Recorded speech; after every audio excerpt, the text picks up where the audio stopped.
बहुत समय पहले की बात है। एक राजा ने ब्राह्मणों को भोजन कराने का दावत दिया। भोजन महल के बगीचे में पक रहा था। उसी समय एक चील अपने पंजे में सांप को दबाए वहां से उड़ रहा था।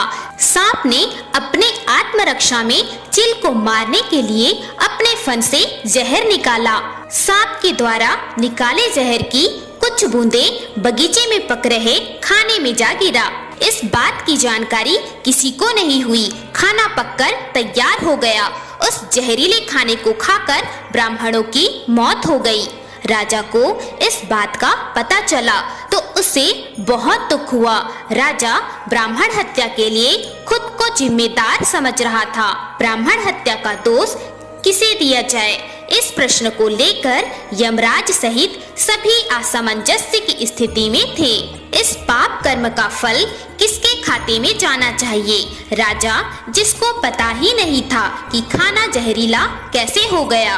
रसोइये, जिसको पता ही नहीं था कि खाने में जहर किसने मिलाया। चील, जो उस जगह से जहरीले सांप को लेकर गुजर रहा था, या सांप जिसने अपने आत्मरक्षा में जहर निकाला। कई दिनों तक यमराज किसी निष्कर्ष पर नहीं पहुंच पा रहे थे कि किसके खाते में इस पाप कर्म का फल जाएगा। इसी बीच एक दिन कुछ ब्राह्मण राजा से मिलने नगर में आए। उन्होंने एक महिला से राजमहल का पता पूछा। महिला ने पता तो बता दिया, लेकिन साथ ही साथ कहा कि जरा संभल के रहना, राजा ब्राह्मणों को खाने में जहर देकर मार देता है। महिला ने जैसे ही यह शब्द बोला, यमराज ने तुरंत फैसला ले लिया कि ब्राह्मणों की मौत का पाप कर्म का फल इस महिला के खाते में जाना चाहिए। यमराज के इस निर्णय से दूत हैरान हो गए। सभी ने एक स्वर में कहा, महिला तो इसमें कहीं भी शामिल नहीं थी। यमराज ने जवाब दिया, ब्राह्मणों की मौत पर किसी को आनंद नहीं मिला, बल्कि सभी को दुख ही पहुंचा।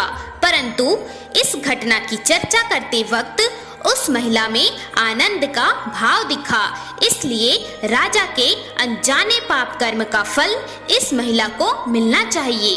दोस्तों, इंसान को अपने जीवन में किसी की भी बुराई नहीं करना चाहिए, बल्कि बुराई करने से सदैव बचना चाहिए। जब हम दूसरों की बुराई करते हैं तो हमारे जीवन में पाप कर्म का फल जुड़ जाता है, जिसका पता हमें भी नहीं चल पाता।